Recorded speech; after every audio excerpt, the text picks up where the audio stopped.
여러분, 혹시 이런 경험 있으신가요? 은퇴하고 나니 갑자기 시간이 많아지고 외로움이 찾아와 이곳저곳 모임에 나가기 시작했는데 집에 돌아오면 왠지 모르게 마음이 무겁고 피곤하다는 느낌.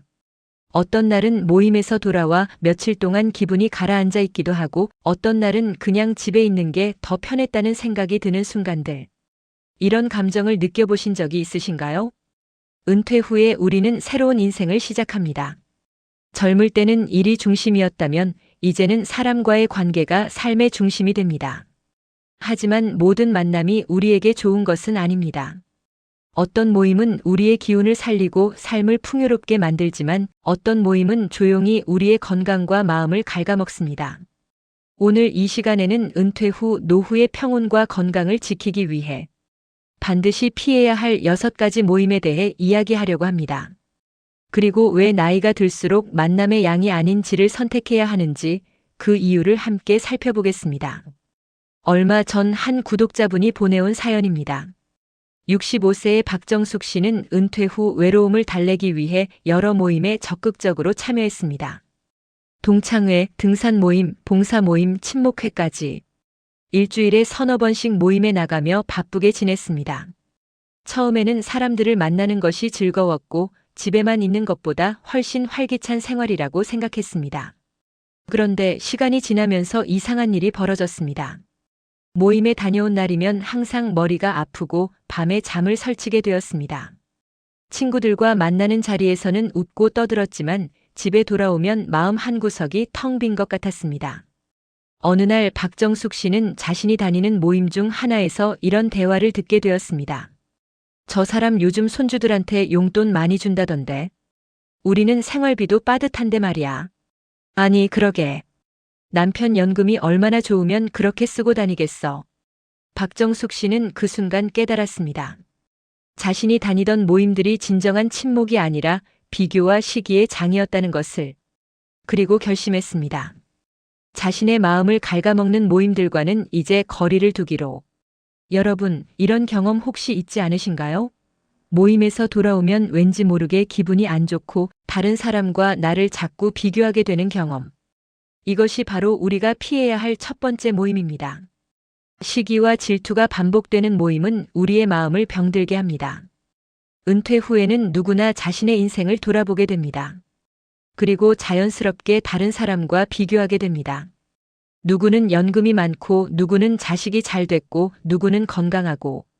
이런 비교는 처음에는 가벼운 관심으로 시작하지만 점점 시기와 질투로 변해갑니다.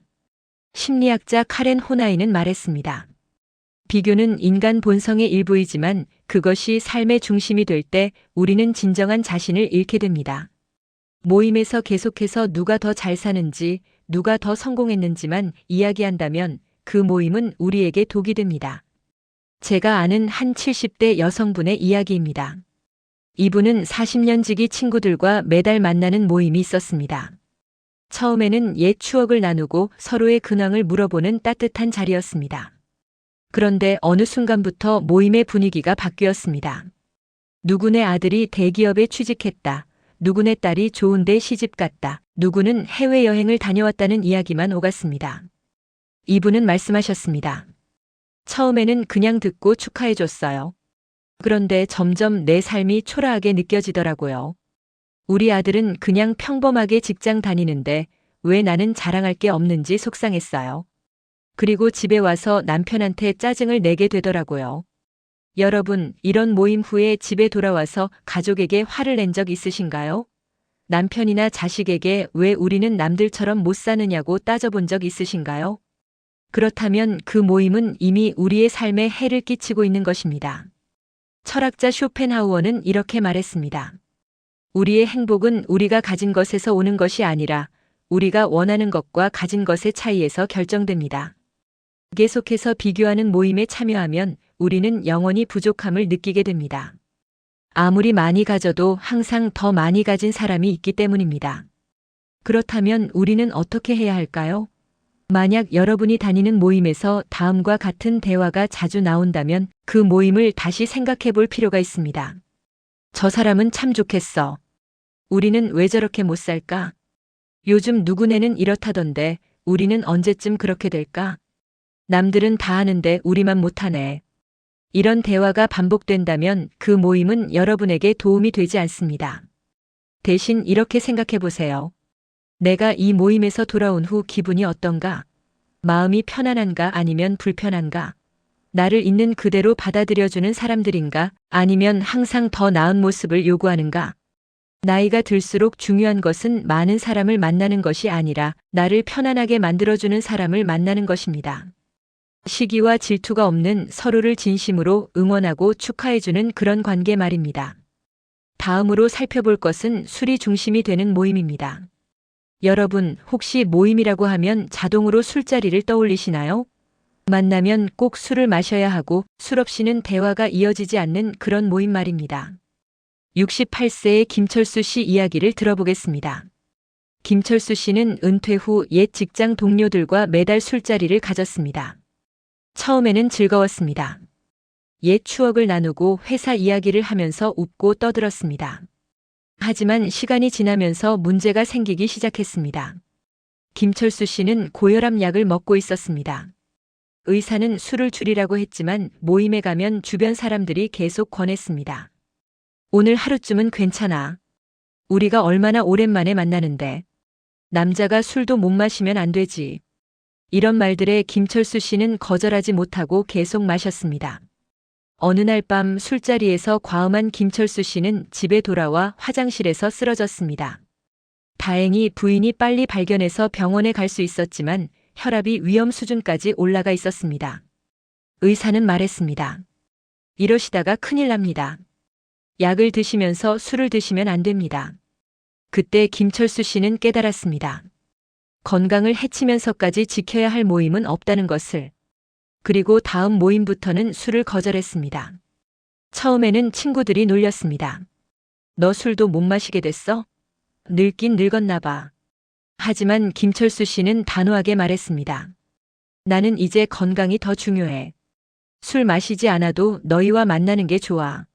하지만 술을 강요한다면 나는 빠지겠어. 여러분, 이런 용기를 내신 적 있으신가요? 나이가 들면 건강이 가장 중요합니다. 아무리 친한 친구라도 우리의 건강을 위협하는 행동을 강요한다면 그것은 진정한 우정이 아닙니다. 심리학자 칼 로저스는 말했습니다. 진정한 관계는 상대방을 있는 그대로 받아들이는 데서 시작됩니다. 만약 여러분이 술을 마시지 않겠다고 했을 때 친구들이 이해하지 못하고 계속 강요한다면 그들은 여러분을 진정으로 존중하는 것이 아닙니다.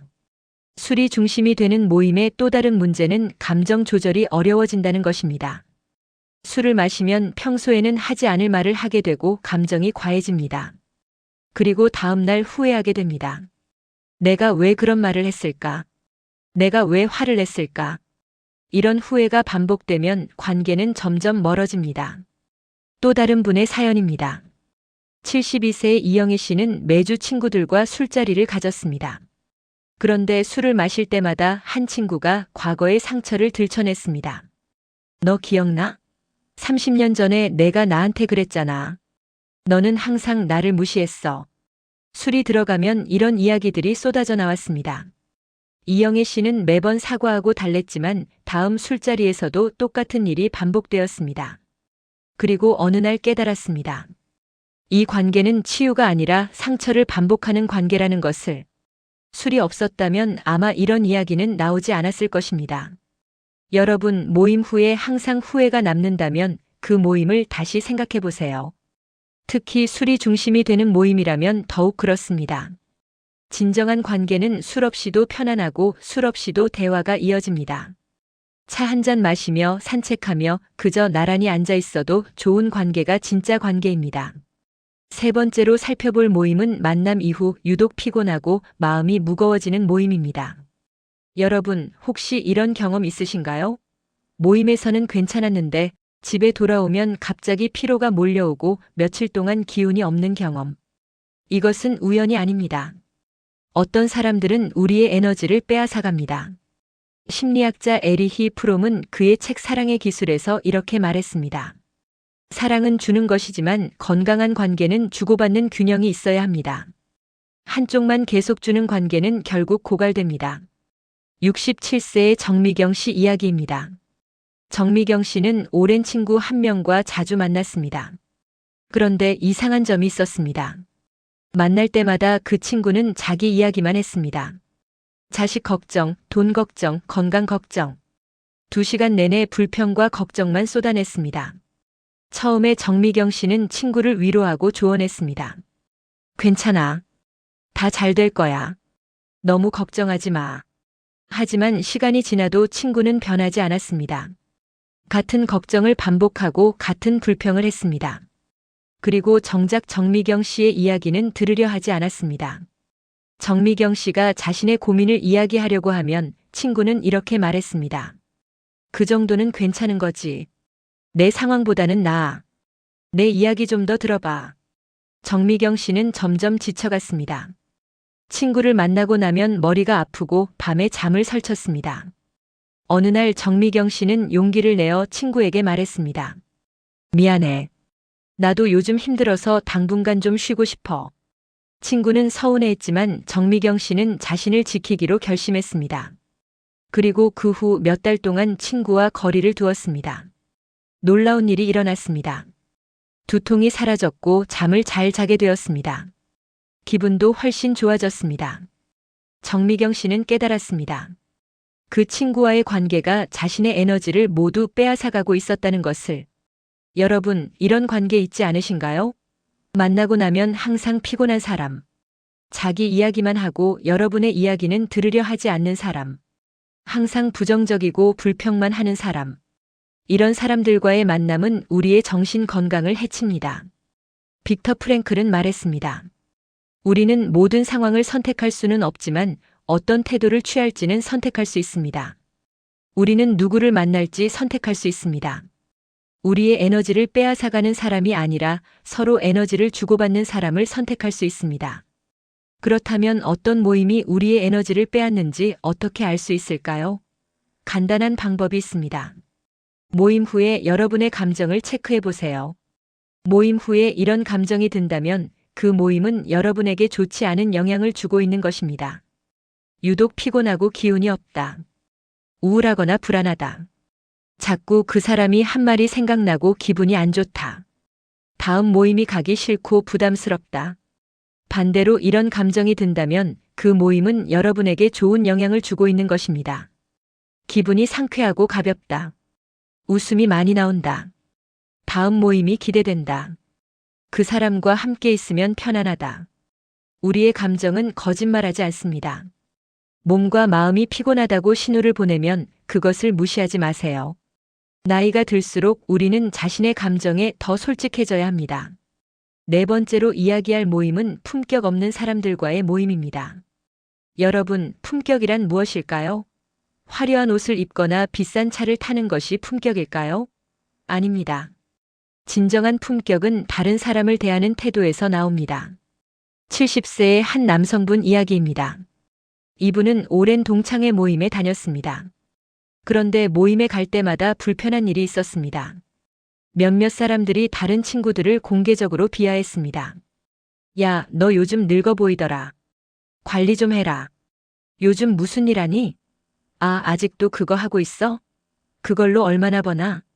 너네 아들 결혼은 언제 시키냐? 나이가 몇인데 아직도 못했어? 이런 말들이 농담처럼 오갔지만 듣는 사람은 상처를 받았습니다. 그리고 더 심각한 문제는 사생활을 함부로 이야기한다는 것이었습니다.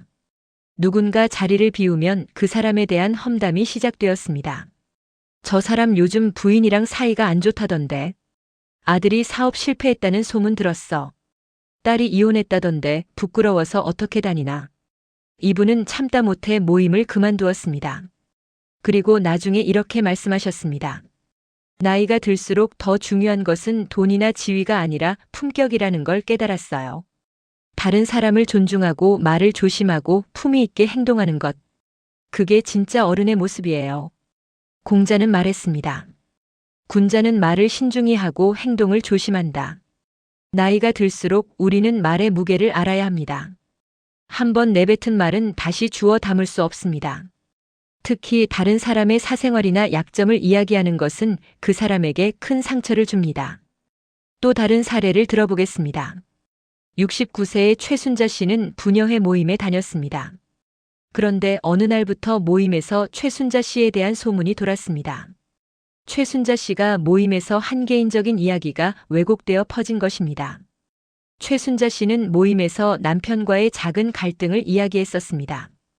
그저 일상적인 부부 사이의 의견 차이였는데 며칠 후 다른 사람을 통해 이런 말을 들었습니다. 최순자 씨가 남편이랑 이혼할 것 같대요. 매일 싸운다더라고요. 최순자 씨는 충격을 받았습니다. 자신이 한 말이 이렇게 왜곡될 줄은 몰랐습니다. 그리고 깨달았습니다. 이 모임에서는 어떤 개인적인 이야기도 해서는 안 된다는 것을. 모든 말이 왜곡되고 과장되고 다른 사람에게 전달됩니다. 여러분, 이런 모임에 다니고 계신가요? 다른 사람의 사생활을 함부로 이야기하고 소문을 퍼뜨리고 험담하는 모임. 그런 모임은 언젠가 여러분도 그 대상이 될 수 있습니다. 오늘 함께 험담하는 사람이 내일은 여러분을 험담할 수 있습니다. 맹자는 말했습니다. 사람을 대할 때는 그 사람의 입장에서 생각하라. 만약 여러분이 다른 사람에 대해 이야기할 때 그 사람이 옆에 있다고 생각해 보세요. 그래도 같은 말을 할 수 있습니까? 만약 그럴 수 없다면 그 말은 하지 말아야 합니다. 품격 있는 모임은 이런 특징이 있습니다. 서로를 존중하고 다른 사람의 사생활을 함부로 이야기하지 않습니다. 누군가를 비하하거나 무시하지 않습니다. 농담도 상대방을 배려하며 합니다. 이런 모임에서는 안전함을 느낍니다. 무슨 말을 해도 왜곡되거나 퍼지지 않을 것이라는 신뢰가 있습니다. 나이가 들수록 우리는 품격 있는 사람들과 함께 해야 합니다. 그들과 함께 있으면 우리도 더 나은 사람이 됩니다. 말을 조심하게 되고 행동을 신중하게 하게 되고 다른 사람을 더 존중하게 됩니다. 5번째로 살펴볼 모임은 인원만 많고 진정한 소통이 없는 대규모 모임입니다. 여러분, 혹시 이런 모임에 가본 적 있으신가요? 사람은 30명, 40명씩 모이는데 정작 깊은 대화는 하나도 나누지 못하는 모임. 그저 얼굴만 보고 헤어지는 모임. 66세의 윤석호 씨 이야기입니다. 윤석호 씨는 대학 동창회에 열심히 다녔습니다. 매번 50명 넘게 모이는 큰 행사였습니다. 회비도 만만치 않았습니다. 1년에 몇십만 원씩 내고 특별 행사 때는 추가 비용이 들었습니다. 처음에는 많은 사람을 만나는 것이 좋았습니다. 하지만 시간이 지나면서 이상한 점을 발견했습니다. 50명이 모여도 정작 대화를 나누는 사람은 옆자리 몇 명뿐이었습니다. 나머지 사람들과는 안녕하세요, 잘 지내셨어요? 같은 인사만 주고받았습니다. 게다가 모임이 커지면서 규칙도 많아졌습니다. 회비 납부 규칙, 참석 규칙, 임원 선출 규칙. 모임이 점점 부담스러워졌습니다. 그리고 파벌도 생겼습니다. A그룹, B그룹으로 나뉘어 서로 견제했습니다. 윤석호 씨는 어느 날 이렇게 생각했습니다. 나는 왜 이 모임에 다니는 거지? 진정한 친구를 만나기 위해서? 아니면 그냥 의무감 때문에? 그리고 결심했습니다. 대규모 모임은 그만두고 대신 정말 친한 친구 몇 명과만 소모임을 만들기로. 결과는 놀라웠습니다. 5명의 친구들과 만드는 소모임에서 윤석호 씨는 진정한 우정을 느꼈습니다. 서로의 고민을 나누고 깊은 대화를 했습니다. 한 사람 한 사람의 이야기를 들을 수 있었습니다. 그리고 회비도 부담이 없었습니다. 차 한 잔 마시며 간단히 만나도 충분했습니다. 칼 로저스는 말했습니다. 진정한 만남은 숫자가 아니라 깊이에서 옵니다. 100명과 얕게 아는 것보다 5명과 깊게 아는 것이 훨씬 의미 있습니다.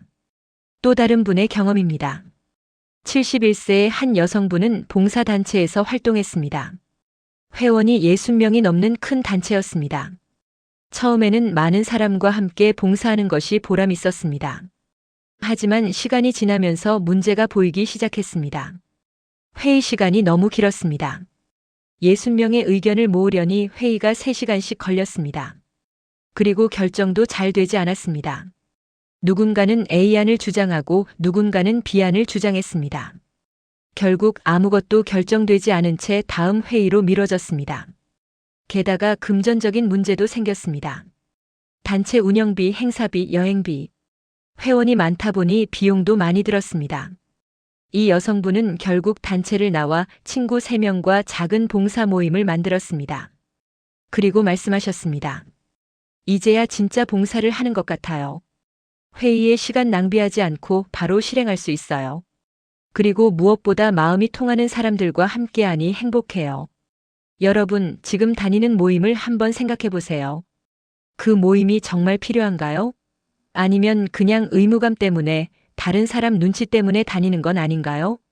모임 인원이 많다고 좋은 것은 아닙니다. 오히려 적은 인원의 진정한 모임이 훨씬 의미 있습니다. 은퇴 후에는 시간이 소중합니다. 의미 없는 대규모 모임에 시간을 낭비하지 마세요. 대신 소수의 진정한 친구들과 깊은 관계를 만드세요. 그것이 노후를 훨씬 풍요롭게 만듭니다. 마지막으로 6번째, 불필요한 지출을 강요하는 모임입니다. 여러분, 혹시 이런 경험 있으신가요? 모임에 갔는데 갑자기 건강식품을 팔거나 투자를 권유하거나 비싼 여행 상품을 소개하는 경우. 이런 모임은 특히 조심해야 합니다. 74세의 박명자 씨 이야기입니다. 박명자 씨는 어느 날 친구에게서 연락을 받았습니다. 언니, 좋은 건강 강의가 있는데 같이 가요. 무료예요. 박명자 씨는 별 생각 없이 따라갔습니다. 강의장에는 50명 정도의 시니어들이 모여 있었습니다. 처음 1시간은 건강에 대한 유익한 강의였습니다. 그런데 후반부가 문제였습니다. 강사가 건강식품을 소개하기 시작했습니다. 이 제품을 먹으면 모든 병이 낫습니다. 암도 예방하고 치매도 막아줍니다. 그리고 가격을 발표했습니다. 한 세트에 200만 원. 박명자 씨는 깜짝 놀랐습니다. 하지만 주변 사람들이 하나둘씩 구매하기 시작했습니다. 강사는 말했습니다. 오늘만 특별 할인합니다. 지금 결정하지 않으면 다시는 이 가격에 못 사요. 박명자 씨는 고민했습니다. 주변 사람들이 다 사는데 나만 안 사면 이상한 사람 같았습니다. 그리고 건강에 좋다는데 안 살 이유가 없어 보였습니다. 결국 박명자 씨는 200만 원을 결제했습니다. 집에 돌아와서 박명자 씨는 후회했습니다. 그렇게 큰 돈을 충동적으로 쓴 것이 아까웠습니다. 게다가 나중에 알아보니 그 제품은 일반 약국에서 훨씬 싼 가격에 살 수 있었습니다. 박명자 씨는 사기를 당한 기분이었습니다. 여러분, 이런 경험 있지 않으신가요? 무료 강의, 무료 여행이라는 말에 속아갔다가 결국 비싼 물건을 사게 되는 경험. 특히 시니어를 대상으로 한 이런 판매 기법이 많습니다. 정약용은 말했습니다. 급하게 결정하는 것은 대부분 실수로 이어진다. 만약 누군가 여러분에게 오늘만, 지금만 이 기회를 놓치면 안 된다고 압박한다면 그것은 사기일 가능성이 큽니다. 진짜 좋은 상품은 시간을 두고 생각할 여유를 줍니다. 집에 가서 가족과 상의하고 다른 제품과 비교하고 신중하게 결정할 수 있게 합니다. 하지만 사기꾼들은 즉시 결정을 강요합니다. 생각할 시간을 주지 않습니다. 또 다른 사례입니다. 68세의 김상철 씨는 투자 모임에 참여했습니다. 친구가 소개해준 모임이었습니다. 이 투자는 100% 안전해. 한 달에 10% 수익이 보장돼. 김상철 씨는 의심했지만 친구를 믿고 1,000만 원을 투자했습니다. 처음 몇 달은 약속대로 수익이 나왔습니다. 김상철 씨는 안심하고 추가로 2,000만 원을 더 투자했습니다. 그런데 6개월 후 갑자기 연락이 끊겼습니다. 모임 주최자도 친구도 전화를 받지 않았습니다. 김상철 씨는 3,000만 원을 잃었습니다. 나중에 알고 보니 전형적인 폰지 사기였습니다. 처음 투자자들에게는 수익을 주어 신뢰를 얻고 더 많은 투자를 유도한 후 도망가는 수법이었습니다. 김상철 씨는 평생 모은 돈의 상당 부분을 잃었습니다. 여러분, 나이가 들수록 더 조심해야 합니다. 우리는 더 이상 돈을 벌 시간이 많지 않습니다. 한 번 잃은 돈은 회복하기 어렵습니다. 그러니 투자나 구매를 강요하는 모임은 절대 조심하세요. 이런 모임의 특징이 있습니다. 처음에는 무료로 유인합니다. 무료 강의, 무료 여행, 무료 건강검진. 하지만 나중에는 반드시 판매로 이어집니다. 그리고 즉시 결정을 압박합니다. 오늘만 한정 수량, 지금 아니면 안 됩니다. 또한 다른 사람들도 다 한다고 압력을 줍니다.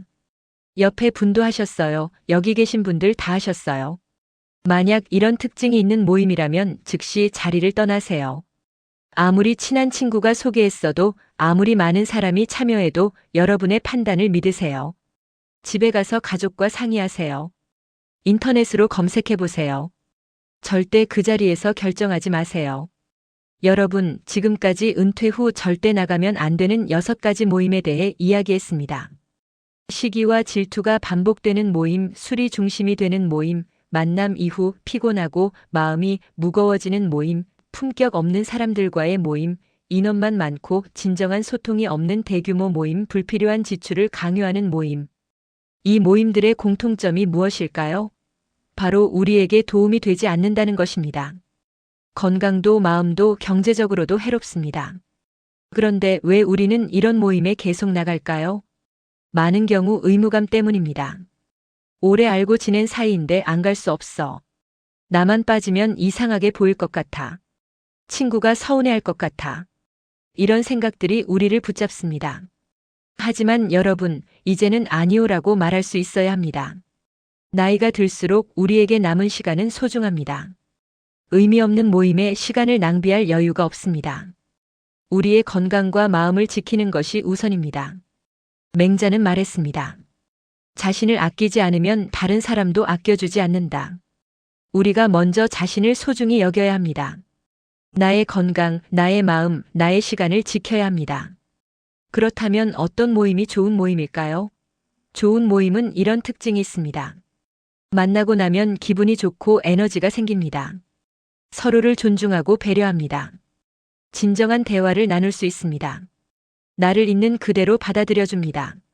함께 있으면 편안하고 안전합니다. 이런 모임을 찾으세요. 그리고 이런 모임에 시간과 에너지를 쏟으세요. 많은 사람을 만나는 것보다 소수의 진정한 사람을 만나는 것이 훨씬 중요합니다.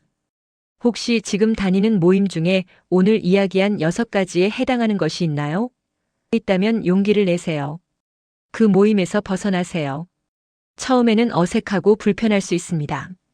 친구들이 서운해할 수도 있습니다. 하지만 시간이 지나면 알게 됩니다. 그것이 옳은 선택이었다는 것을. 그리고 비워진 시간에 정말 소중한 사람들을 만나세요. 여러분을 진심으로 아끼는 사람들, 여러분과 함께 있으면 행복한 사람들, 서로 에너지를 주고받을 수 있는 사람들. 그런 사람이 단 한 명이라도 있다면 그것으로 충분합니다. 칸트는 말했습니다. 인간은 수단이 아니라 목적으로 대우받아야 한다. 우리는 누구의 수단이 되어서는 안 됩니다. 돈을 쓰게 하기 위한 수단도 자랑하기 위한 수단도 시간을 때우기 위한 수단도 아닙니다. 우리는 그 자체로 소중한 존재입니다. 나이가 들수록 관계의 질이 삶의 질을 결정합니다. 100명과 얕게 아는 것보다 5명과 깊게 아는 것이 훨씬 행복합니다. 매일 모임에 나가는 것보다 일주일에 한 번 진정한 친구를 만나는 것이 훨씬 의미 있습니다. 오늘의 지혜는 여기까지입니다. 오늘 이야기에서 어떤 부분이 가장 와닿았는지, 혹시 비슷한 경험이 있으셨는지 댓글로 나눠주시면 감사하겠습니다. 여러분의 이야기가 다른 분들에게도 큰 도움이 됩니다. 구독과 좋아요를 눌러주시면 더 좋은 내용으로 찾아뵙겠습니다. 오늘도 스스로를 소중히 여기고 진정으로 여러분을 아끼는 사람들과 함께 행복한 하루 보내시길 바랍니다.